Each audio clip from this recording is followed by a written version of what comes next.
기도하겠습니다. 사랑이 많으신 하나님, 오늘도 하나님을 예배하는 이 자리에 우리를 불러주셔서 너무 감사합니다. 하나님, 잘나서 이 자리에 나온 것 아니고 믿음 좋아서 나온 것이 아니라 너무나 약하고 주님의 은혜가 필요하여서 이 자리 가운데 나와왔습니다. 주님, 이 시간 연약하고 부족한 우리에게 주님의 사랑과 주님의 능력이 부어지는 시간 될 수 있도록 시간 우리와 함께하여 주시옵소서. 예수님 이름으로 기도합니다.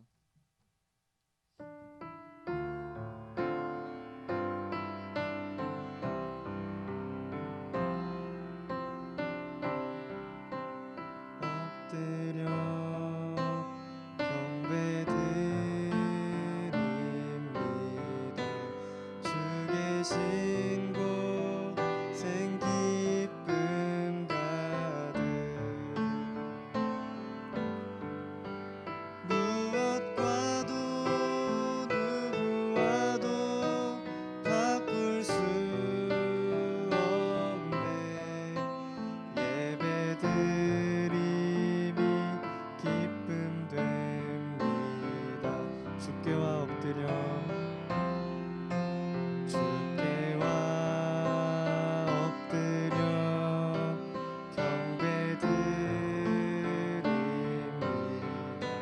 주 계신 곳엔 기쁨 가득 무엇과도 누구와도 바꿀 수 없네. 예배드림이 기쁨 됩니다. 주께와 엎드려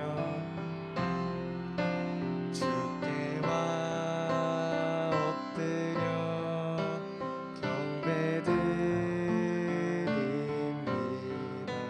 주 계신 곳엔 기쁨 가득 무엇과도 누구와도 바꿀 수 없네. 예배드림이 기쁨 됩니다. 무엇과도 누구와도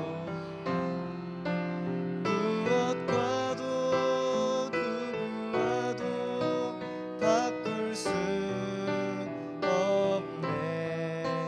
예배드림이 기쁨 됩니다.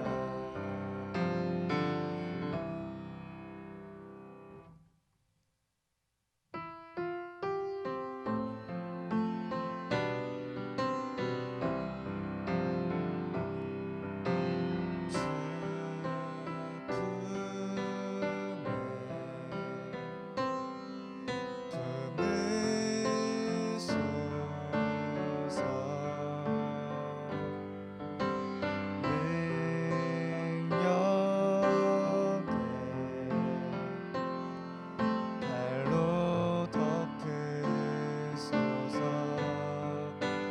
거친 파도 날 향해 와도 주와 함께 날아오르리. 폭풍 가운데 나의 영혼 잠잠하게 주를 보리라. 주 품에 품으소서. 주 품에 품으소서.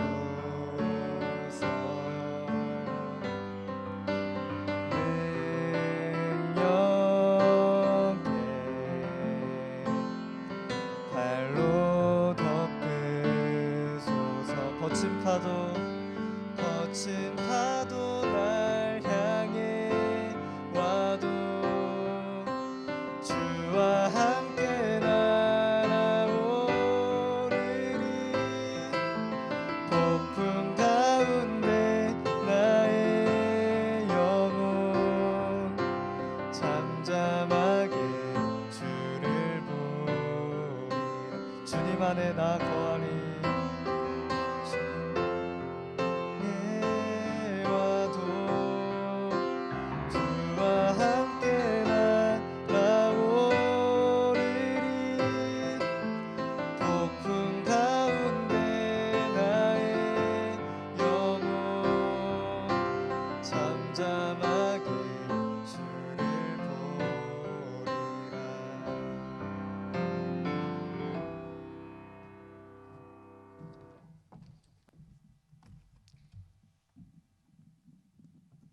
우리의 주인 되시며 우리의 영원한 생명이 되어주시고 우리의 길이 되어주시는 주님을 찬양하며 주님을 노래할 수 있도록 인도해 주시니 감사합니다.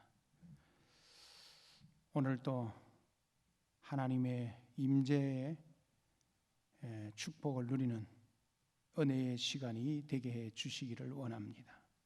이 아침에도 하나님과 임마누엘의 축복을 누리는 이 거룩하고 복된 시간 되게 하옵소서. 예수님의 이름으로 감사하며 기도드립니다. 아멘. 하나님의 말씀 창세기 19장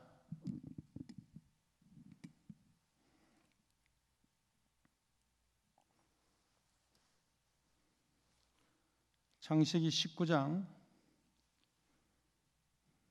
12절부터 14절까지만 보겠습니다. 그 사람들이 롯에게 이르되 이 외에 내게 속한 자가 또 있느냐? 내 사이나 자녀나 성중에 내게 속한 자들을 다 성 밖으로 이끌어내라. 그들에 대한 부르짖음이 여호와 앞에 크므로 여호와께서 이곳을 멸하시려고 우리를 보내셨나니 우리가 멸하리라. 롯이 나가서 그 딸들과 결혼한 사이들에게 말하여 이르기를 여호와께서 이 성을 멸하실 터이니 너희는 일어나 이곳에서 떠나라 하되 그의 사이들은 농담으로 여겼더라. 아멘. 해가 저물어 갈 때에 소돔에 들어온 천사들은 누구에게 물어보지도 않고 이 도시가 어떤 도시인가를 한눈에 알아볼 수 있었습니다. 마침 성문 누각에 앉아있던 롯은 그 천사들을 보고 그 사람들을 보고 롯은 엎드려 절하고 간청하였습니다. 거기서 소돔의 죄악을 보려고 하였던 이 천사들은 할 수 없이 롯을 따라 집으로 들어갔습니다. 왜냐하면 롯의 그 간곡한 간청이 있었습니다. 저녁을 먹으려고 하는 순간에 밖에서 사람들이 웅성거리는 소리가 들렸어요. 문을 열고 나가보니까 롯에게 그들은 소리쳤습니다. 손님으로 온 분들이 누구인지를 모르겠지만도 롯으로서는 몹시도 안타까웠습니다. 롯과 거리에 불량배들 간에 몸싸움이 일어나기 시작했어요. 롯은 할 수 없이 이들을 설득할 마음으로 결혼하지 않은 두 딸이 있으니 그 딸을 내주겠다고 제안을 하죠. 롯도 이곳에서 살면서 자기도 모르게 이 도시의 문화, 소돔과 고모라 땅의 문화와 그 환경에 스며들었습니다. 문화는 그곳에 사는 사람들의 옷이나 마찬가지이므로 자기들도 모르게 나도 모르게 스스로 그 환경에 서서히 물들어가게 되는 것입니다. 그 어쩔 수 없어요. 그 문화에 우리는 순응할 수밖에 없는 사람들입니다. 그러나 이들은 여자들에겐 관심이 없었어요. 더 이상 무엇을 하긴 하라고 천사들은 롯을 끌어내고 불량배들의 눈을 어둡게 만들어버렸죠. 하나님이. 결국은 그 천사들이 롯을 이제 집으로 끌어들여 버리고 밖에 있던 그 불량배들의 눈을 어둡게 해가지고 그들이 문을 찾지 못하도록 대문을 찾지 못하도록 만들어 버렸습니다. 사람이란 부유하고 번영하면 할수록 타락하게 되어 있습니다. 이 어떤 존재나 마찬가지입니다. 사람이라면 타락할 수밖에 없어요. 부유하고 번영을 누리면 어떤 존재라 또 할 수 없이 타락할 수밖에 없어요. 그래서 호세아서 4장 7절에 그들은 번성할수록 내게 죄를 범하니 내가 그들의 영화를 변하여 욕이 되게 하리라. 호세아 선지자는 그렇게 이야기를 했어요. 당시에 북쪽 이스라엘에 번영하면 번영할수록 그들이 타락의 길로 빠져가는 그 모습을 보면서 호세아 선지자를 통해서 말씀하시는 하나님의 소리를 우리는 들을 수가 있습니다. 천사들은 롯에게 급하게 명령을 내립니다. 하나님의 심판을 더 이상 미룰 수가 없기 때문이라고. 성경에 보니까 12절 13절에 보니까 그 사람들이 롯에게 이르되 이 외에 내게 속한 자가 또 있느냐? 내 사이나 자녀들이나 성중에 내게 속한 자들을 다 성 밖으로 끌어내라. 그들에 대한 부르짖음이 여호와 앞에 크므로 여호와께서 이곳을 멸하시고 우리를 보내셨느니 우리가 멸하리라. 이 말을 전에 들은 딸들과 사이들은, 심지어 사이들은 그 말씀을 농담으로 여기고 소돔을 떠나지 않았습니다.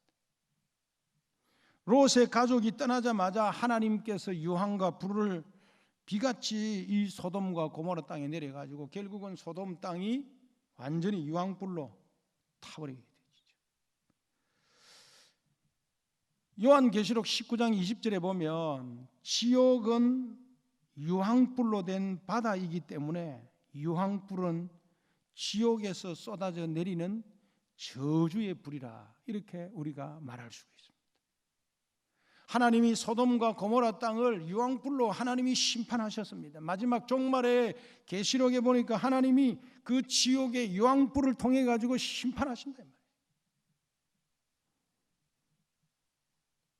뒤를 돌아보다가 소금 기둥이 된 롯의 아내를 뒤로 하고 롯은 두 딸과 함께 죽음을 피해 가까운 소알까지 달아났습니다. 아니, 그곳이 달아날 때까지 하나님께서 참아주신 것입니다. 하나님이 기다리신 거예요. 몇 해 전에 삼촌 아브라함과 땅을 나눌 때에 롯은 비옥한 땅을 차지했습니다. 동쪽을 선택했습니다. 아주 비옥한 그 소돔 땅을 롯은 차지해 갔습니다. 아브라함은 척박한 산지를 선택했죠. 그때 롯은 성공한 사람처럼 보였고 또 아브라함은 망하는 사람처럼 보였습니다. 우리가 누구나 볼 때에도 척박하고 그 아주 안 좋은 땅을 차지했던 아브라함과 아주 비옥하고 옥토와 같은 그런 좋은 소돔 땅을 차지한 롯은 부유하게 부자로 살 수밖에 없는 환경이었을 것입니다. 그러나 몇 년이 지나지 않았어. 지금 아브라함은 하나님과 친교 속에 날로 영화로워지고 가고 있는데 롯은 보세요. 있는 것도 다 잃어버린 데다가 훗날에 그는 더 비극적인 인물이 되고 말았습니다. 우리는 눈에 보이는 그 환경을 쫓아가는 것도 중요하지만 더 중요한 것은 우리가 하나님과 동행하는 삶이 더 중요하다 이 말이지. 눈에 보이는 환경을 우리가 쫓아가다 보면 때로는 그 눈에 보이는 크기에 매몰되어져서 영적인 사실이라든지 환경이라든지 모든 거 다 잃어버려 하나님마저도 잊어버린다 이 말이야. 소알로 피한 롯은 술에 취한 두 딸과 동침하여 두 딸의 아이의 아버지가 되어지죠. 큰딸이 낳은 아이의 이름은 모압이고 작은 딸이 낳은 아들의 이름은 베암미입니다.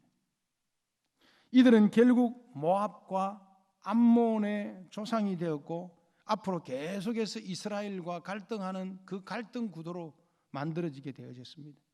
사람의 생명은 끝까지 참고 기다려야 됩니다. 그래야 누가 복을 누리고 사는지, 누가 복을 잃어버린 사람인가를 우리가 알게 되어지는 것입니다. 사람들은요, 축복을 물질로 계산하는 습관이 있습니다. 그러나 소돔과 고모라는 진정한 축복이 무엇인가를 온 세상 사람들에게 선명하게 보여주는 사건이죠. 롯이 망하려고 망했습니까? 하나님이 그 소돔과 고모라 땅에 그 죄악으로 인해서 하나님이 심판하시니까 그 땅에 머물렀던 롯이 완전히 다 빈털터리가 되고 도망 나올 수밖에 없나? 롯이 잘못해서 그런 건가? 아니요. 사람은요, 부유하면 부유할수록 소유에 잡히고 맙니다. 그리고 소유의 종이 되면 결국 향락에 빠지고 자기를 파멸시키기 위해 만드는 것입니다. 현재 이 땅에 일어나는 동성애자들 보세요. 그 사람들이 가난한 사람들입니까? 아니요. 대부분요 부유한 사람이란 점만 보아도 우리가 알 수 있습니다. 소돔과 고모라의 죄악의 진상은 무엇입니까? 동성애입니까? 아니면 사치와 향락입니까? 에스겔 선지자는 이렇게 이야기를 했어요.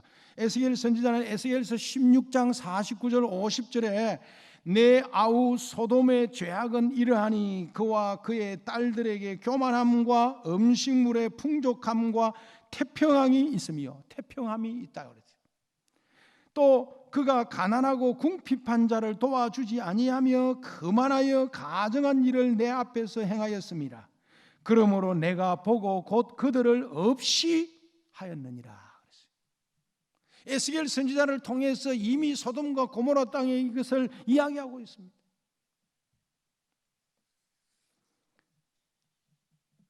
그런 땅을 하나님이 소돔과 고모라 땅을 심판하신 것입니다. 자, 20장을 넘어가면 창세기 20장을 넘어가면 이제 지난 20년 동안 아브라함은 약속한 땅 마므레 평지의 헤브론에 머물며 신실하게 살게 되어집니다. 하나님께 예배하는 제단도 쌓고 또 하나님의 음성을 들으며 건강하게 살았습니다. 그런데 갑자기요 아브라함은 왜 남쪽인 그랄로 이주하려고 했을까? 이 소돔 땅 사건 이후에 소돔과 고모라 땅에 하나님이 유황불로 심판한 이후에 창세기 20장에 넘어가니까 아브라함이 갑자기 뭡니까? 그랄 땅으로 이주를 하게 되어집니다. 그러면 그랄 땅에 가면 그 땅에 또 왕이 있다 이 말이에요. 그 부족의 왕이 있다 이 말이죠. 왜 아브라함이 남쪽인 그랄로 이주하기로 결심했을까? 도대체 그 이유가 무엇일까? 우리는요 창세기 19장에서 아브라함에게 아마 이 소돔과 고모라 땅으로 인한 정신적인 어마어마한 충격을 받았던 것 같아요. 그것이 바로 소돔과 고모라의 멸망과 관련이 있지 않았나 이렇게 판단해 볼 수 있습니다. 그러면서 당시 소돔과 고모라 도시가 굉장히 왕성한 도시였는데 도시가 한순간에 패망되어지고 멸망해 버렸어요. 파괴돼 버렸습니다.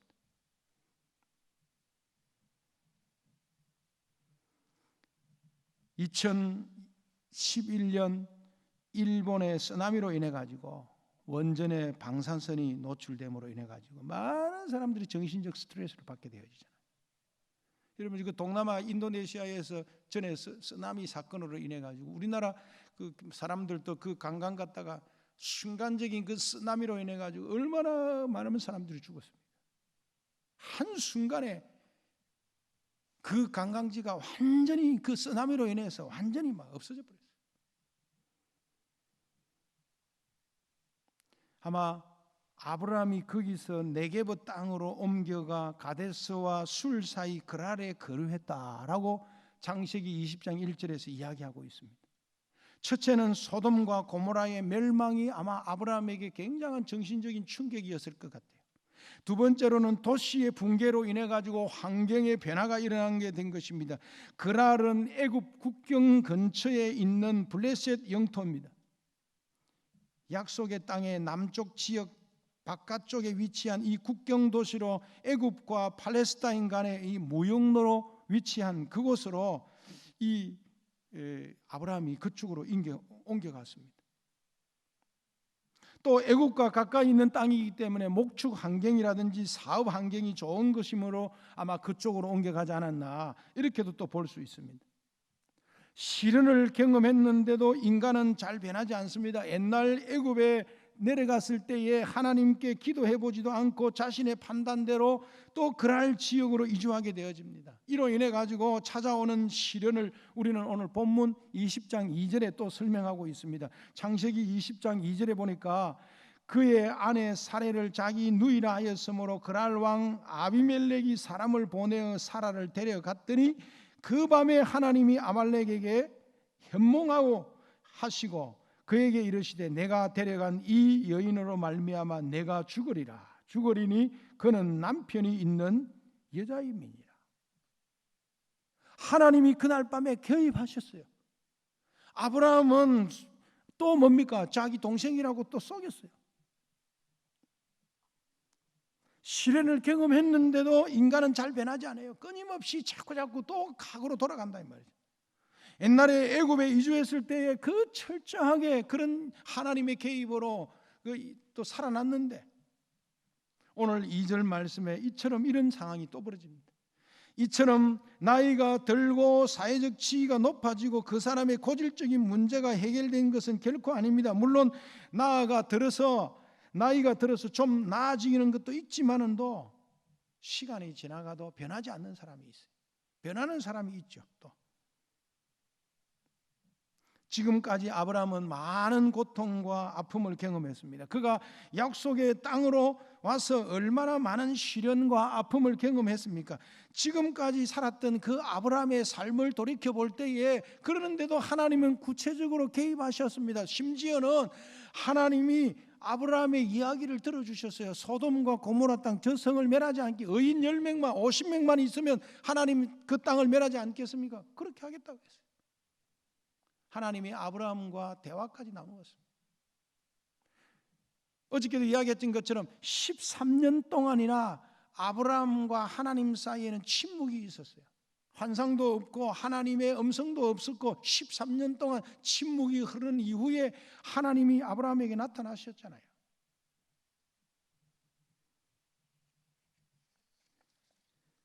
아브라함의 이런 그 어려운 상황에 하나님이 적극적으로 그 사건에 또 개입하신 것입니다. 신앙생활을 잘하는 사람 가운데 저 사람은 정말 모범적인 신앙인이고 성숙한 그리스도인이라고 우리가 생각하는데, 어느 순간에 옛날에 못된 습관이 그를 실패하게 만드는 그런 모습들을 또 보게 돼요. 저 사람이 저럴 수 있을까? 도대체 있을 수가 없는 일이다. 모르고 하는 실수가 아닙니다. 사람은 누구나 자신의 약점을 알고 있습니다. 단지 남에게 드러내지 않으려고 포장할 뿐입니다. 화장으로 자신을 포장하듯이 알면서도 잘 고쳐지지 않는 것이 우리의 옛 습관이요. 그래서 사도 바울은 이렇게 고백하지요. 내 속 곧 내 육신에 선한 것이 거하지 아니하는 줄을 아노니 원함은 내게 있으나 선을 행하는 것이 없다라고 로마서 7장에서 이야기하고 있습니다. 인간은요 끊임없이 연약하고 실패하고 넘어지게 돼요. 오늘 이 창세기 20장에 하나님의 적극적인 그 개입을 볼 수 있습니다. 하나님이 위기 상황에 하나님이 개입하셔서 언약의 후손을 이루실 사라의 순결을 지키기 위해서 그 밤에 하나님이 아비멜렉에게 현몽하여 이르시되 내가 데려간 이 여인으로 말미암아 내가 죽으리니 그는 남편이 있는 여자라. 하나님은 실로 우리가 이해할 수 없는 방법과 생각지도 못하는 신비적인 방법을 통해서 하나님은 구원받은 저와 여러분을 보호하시고 지켜주시고 하나님의 작성된 백성으로 지켜주시고 지금도 인도해 주시는 것입니다. 바로 임마누엘이십니다. 오늘도 여러분들이 임마누엘의 축복을 누리기를 주의 이름으로 축원합니다. 하나님은 우리의 자녀들을, 하나님의 백성들을 위기 상황에서도 지키신다. 아비멜렉의 꿈에 주어진 하나님의 계시는 사라는 남편이 있는 여자이므로 그녀를 건드리면 죽을 것이냐고 아주 무서운 경고를 하게 되어요. 그래서 20장 11절에 언급했듯이 이곳 사람들은 하나님을 두려워하지 않았기 때문입니다. 그날 지역의 왕이 아비멜렉입니다. 하나님을 두려워하지 않는 왕이니 자신의 권력으로 얼마든지 여자를 취할 수가 있는 상황입니다. 여기에 하나님이 아비멜렉에게 경고한 것입니다.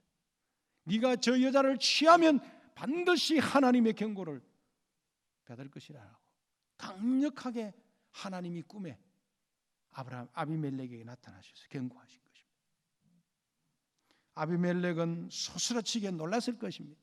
그래서 4절에 보니까요 뭐라고 되어 있느냐 하면 아비멜렉이 그 여인을 가까이 하지 아니하였으므로 그가 대답하되 주여 주께서 어로운 백성도 멸하시나이까.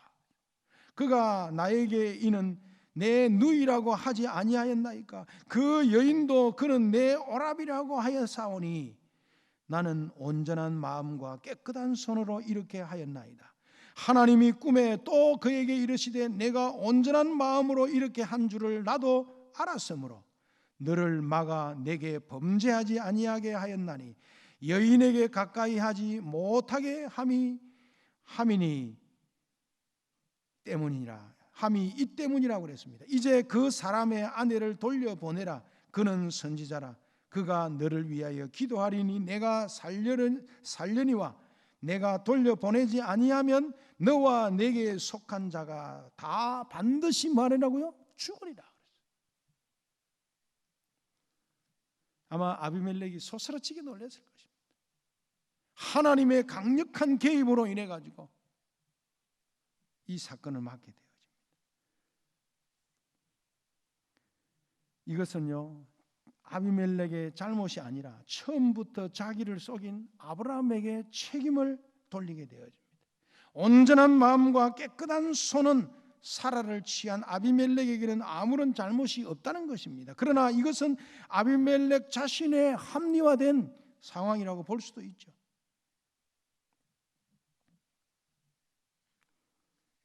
자, 이 일로 인해서 어떤 사건이 벌어졌습니까? 결국은 아비멜렉의 집에 하나님이 태를 닫았는데 아브라함의 기도로 하나님이 응답해 주셨어요. 자, 그 일 있고 난 이후에 드디어 하나님께서 아브라함에게 주신 약속이 이루어지는 때가 왔습니다. 그게 21장입니다. 아브라함이 100세가 되던 해에 사라가 아들을 낳았습니다. 그 이름은 당연히 이삭이죠. 그 뜻은 웃었다라는 말인데 이 말은 단순히 웃었다는 말이 아니라 하나님이 자기를 웃기신다고 생각했던 말에서 연유된 것입니다.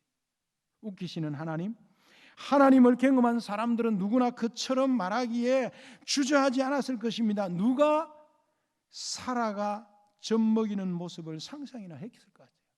90세의 그 늙은 여종에게, 그 90세의 늙은 여인에게, 자녀에게 젖을 먹이는 그런 일이 있을 수 있습니까? 상상할 수 없습니다. 이삭은 결국은 뭡니까? 이삭은 아브라함이 약속을 받은 지 25년이 지난 이후에 맺은 열매입니다. 하나님은 끝까지 믿어야 합니다. 그래야 하나님의 기적을 맛볼 수가 있습니다. 잘못 맺은 열매는 언제나 끈질기게 자기를 쫓아다니는 법입니다. 잘못된 열매는요, 그 열매로 인해서 결국은 뭡니까? 어려움을 당하게 되어져 있어요. 이삭이 자라면서 아브라함이 하갈을 통해서 낳은 아들 이스마엘과의 싸움이 벌어졌습니다. 이삭이 자라면서 점점 더 싸움이 벌어졌습니다. 이삭을 시기한 이스마엘이 어린 이삭을 못 살게 굴었습니다. 하나님의 기적을 체험하고 즐거워하던 아브라함의 가정에 다시금 불안한 요소가 해오리처럼 몰려왔습니다. 가장 마음 아파하고 괴로워하는 이는 누구였습니까? 사라였을 수도 있고 아브라함이었을 수도 있습니다. 자기가 잘못해서 자기 종을 남편에게 주었고 자기는 지금은 그 씨로부터 자기의 아들이 고통을 당하는 것을 더 이상 견디지 못했을 것입니다. 한순간의 실수로 인해 가지고 이스마엘을 낳게 되어짐으로 인해서 13년 동안 하나님의 계시도 없고 하나님의 음성도 듣지 못했던 아브라함과 사라에게 가정에 25년 만에 하나님이 생명을 주셨어요. 하나님이 약속한 대로. 여러분 25년 생각해 보세요. 여러분 지금부터 25년이면 몇 살 돼요? 50살 돼요. 25살 치면 50년 만에 하나님이 50살이 되어져서 25년 뒤에 하나님이 저와 여러분의 기도를 응답하신다고 생각해 보세요. 아이고 25년 동안 어떻게 기다립니까? 그때 하나님의 응답이 그때 이루어진다. 우리는 몰라요. 여러분들이 기도하는 그 기도가 지금은 응답되지 아니하고 하나님이 정말로 답답할 정도로 하나님이 내 기도에 응답의 역사가 왜 일어나지 않느냐라고 우리는 불만하고 원망하고 불평할지도 모르지만도 아브라함이 25년 뒤에 하나님이 자녀를 주셨다니까. 25년 동안 얼마나 기다린다고요. 아브라함이 실수를 하게 되어집니까? 이 보세요. 아브라함이 그랄 지역에 가가지고 아내의 살해를 또 줌으로 인해 가지고 또 거기에 하나님이 적극적으로 개입하셨고, 애굽에 내려갔을 때도 네 몸에서 날 자가 네 후사가 되겠다고 이야기를 하지 않았어요. 그랬는데도 하갈을 통해서 결국은 뭡니까? 이스마엘을 낳게 되어지고, 그것이 이스라엘의 갈등의 씨앗이 되어지고, 점점 더 가정이 피폐해지게 되어지고, 또 이제 이삭을 낳고 난 이후에 하갈과 사라 사이에 갈등이 있게 되어지고, 사라는 후회할 수밖에 없었겠지. 하나님의 기도 응답은요, 10년 뒤에 응답이 될 수도 있고 20년 뒤에 응답이 될 수 있고 30년 뒤에도 응답이 될 수 있습니다. 우리는 당장 하나님의 응답이 없다고 우리는 낙심하고 좌절하고 원망할 이유가 없어요. 하나님은 하나님의 때에 반드시 응답의 문을 열어주시는 것입니다. 여러분들이 기도한다면, 여러분들이 기도하고 여러분들이 간절히 하나님 앞에 기도한다면 그 응답의 역사는 10년 이후에 5년 이후에 당장 내일이라도 응답될 수도 있고, 우리는 너무 조급하거든. 성급해요. 그러나 여러분 기도 제목 속에 여러분들이 기도한 것을 가지고 하나님 앞에 기도한다면 하나님의 놀라운 역사가 일어날 것입니다. 하나님은 반드시 응답의 문을 열어주실 것입니다. 저는 그 하나님이 나의 하나님이요, 아브라함의 하나님, 이삭의 하나님, 야곱의 하나님이요, 그 하나님이 저와 여러분의 하나님이신 줄 믿습니다. 오늘도 우리 기도에 응답하시는 그 하나님을 붙들고 여러분들이 승리하기를 주의 이름으로 축원합니다. 그래도 아브라함은 하갈과 이스마엘에게, 결국은 이제 이스마엘이 하갈과 함께 쫓겨나게 되어집니다. 광야로 쫓겨나게 되어지는 것입니다. 왜냐하면 아브라함이 하갈을 통해서 낳은 아들 이스마엘과 분쟁이 계속적으로 일어나니까 그 고통을 참지 못하고 자기가 잘못해서 자기 종을 남편에게 주어가지고 지금은 그 씨로부터 자기의 아들이 고통을 당하는 것을 견딜 수 없었던 이 사라에게 결국은 하갈과 이스마엘을 쫓아내게 되어지고, 옛날에는 후처와 후처에게서 난 자식은요 본처의 권한 아래 있었습니다. 얼마든지 버릴 수도 있었습니다. 결국 하갈과 이스마엘은 쫓겨나고 말았습니다. 그래도 아브라함은 하갈과 이스마엘에게 떡과 물을 담은 가죽 부대를 하갈의 어깨에 메어주고 떠나는 그 모자의 모습을 통해서 위로하고 격려했습니다. 얼마나 아브라함의 마음이 아팠겠습니까? 집을 떠난 모자는 사막에서 방황하기 시작했습니다. 벌써 물은 다 떨어졌을 것입니다. 그 사막의 땡볕에서 얼마나 견디기 어려웠던 상황이었겠어요. 사막의 더위와 갈증을 이겨내지 못한 아들은 떨기나무 아래 쓰러진 채 죽어가고 있었습니다. 자식이 죽어가는 그 모습을 바라보는 그 하갈 어머니의 그 모습은 얼마나 힘들고 어렵겠습니까? 그래서 아마 하갈이 하나님 앞에 대성통곡한 것 같아요. 그때에 하늘에서 하나님의 천사가 하갈을 부르면서 이렇게 말합니다. 하갈아, 어찌된 일이냐? 무서워하지 말아라. 아이가 누워서 우는 저 소리를 하나님이 들으셨다고 이야기했어요. 그때에 사람은 그들을 버렸어도 하나님은 그들을 버리지 않으셨고 찾아오셨습니다. 하나님께서 그녀의 울부짖음 소리를 들으시고 하나님이 찾아오셨어요. 하나님은 약자의 부르짖음에도 소리에 하나님은 분명히 들으신다 이 말이죠.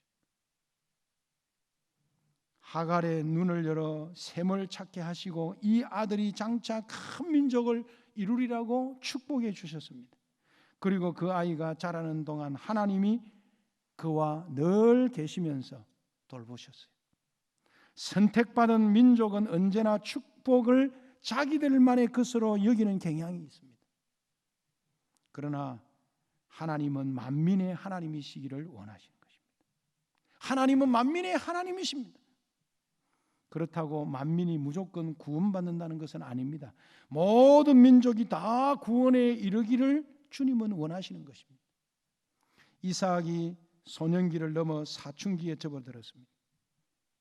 아마 이제 이삭이 점점점 자라면서 아버지와 대화도 나누면서 점점 더 시간이 지나가면서 아버지와 동무가 되어져 가고 있겠죠. 그런데 어느 날 갑자기 하나님의 명령이 아브라함에게 들려왔습니다. 모리아 산에 독자 이삭을 번제로 바치라는 거예요. 여러분 한번 생각해 보세요. 청천벽력 같은 일이 지금 아브라함 앞에 주어졌습니다. 25년 만에 낳은 자녀입니다. 이삭은 약속의 자녀입니다. 이삭을 바치라는 말은 그동안 아브라함에게 주었던 모든 축복을 하나님이 뺏어가겠다는 거예요. 그런데 왜 하나님은 산 아들을 제물로 바치라고 하시는 것일까?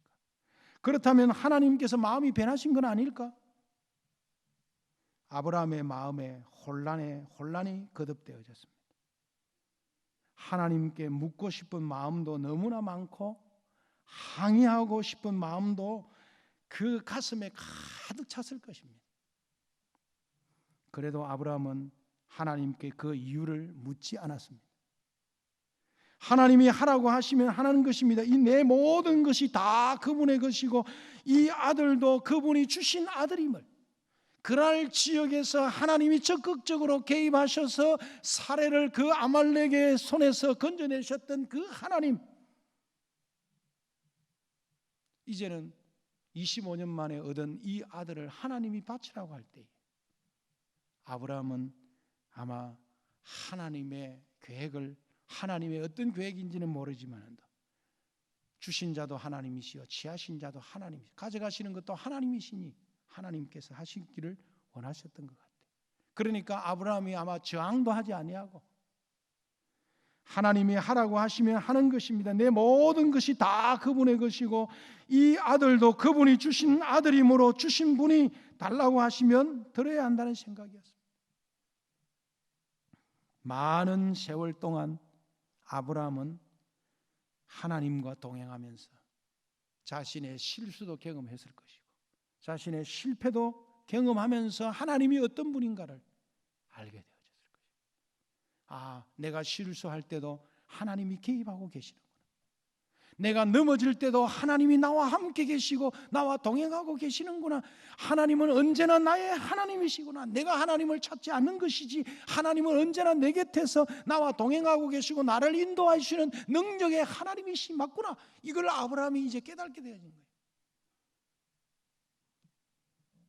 잘 알기에 이제는 무조건 순종하는 것이었습니다. 얼마나 하나님과 함께 살아야 이런 경지에, 이런 실패를 경험해야 하나님 앞에 이런 경지에 도달할 수 있는지 우리 자신을 한번 돌아보시기를 주의 이름으로 축원합니다. 저와 여러분들도 끊임없이 실수하고 넘어지고 또 오늘 또 승리하기를 원했지만은 또 실수하고 넘어지고, 그런데도 하나님은 임마누엘 하나님 되어 주셔서 우리를 지키시고 우리를 보호하시고 우리 곁에서 우리와 동행하고 계시는 하나님이십니다. 그 하나님이 누구의 하나님이라고요? 아브라함의 하나님, 이삭의 하나님, 야곱의 하나님이 아니라 그 하나님이 나와 함께 동행하고 계시는 나의 하나님이십니다. 그 하나님과 더불어 이 종신에서의 4년 동안의 삶이 하나님과 동행하는 삶이 되기를 주의 이름으로 축원합니다. 실패하고 넘어졌다 하더라도 좌절하지 마시고 낙심하지 마시고 절망하지 마시고 끊임없이 하나님은 찾고 계십니다. 두드리고 계십니다. 일어나라고, 나와 함께 하자고, 함께 가자고 하나님은 지금도 부르고 계십니다. 그 하나님을 붙들고 승리하기를 주의 이름으로 축원합니다. 살아계신 하나님, 오늘 이 새벽에 주신 말씀이 우리의 영혼을, 우리의 심령을 하나님 끊임없이 실패하고 넘어지고 또 하나님 우리는 부족해서 또 좌절하게 되어집니다. 그때마다 하나님은 나를 깨워주시고 나를 일깨워주셔서 나를 다시금 회복시켜 주시고 나를 강건케 하시고 하나님의 백성으로, 하나님의 자녀로 끊임없이 축복으로 인도해 주시는 하나님, 그 하나님 붙들고 오늘 또 하루 승리하기를 원합니다. 주여 나와 동행해 주옵시며 임마누엘의 축복으로 역사하옵소서. 주께서 함께해 주실 줄 믿습니다. 예수님의 이름으로 감사하며 기도드립니다. 아멘. 주 예수 그리스도의 은혜와 하나님의 무한하신 사랑하심과 성령의 교통하심이 아브라함과 함께 하시고, 아브라함이 실수할 때도 하나님이 개입하셨던 그 전능하신 하나님이 나의 하나님이시며 나를 인도하시는 능력의 하나님이심을 붙들고 오늘도 믿음으로 승리할 주의 자녀들 머리 위에 이제로부터 영원토록 항상 함께 계실지어다. 아멘.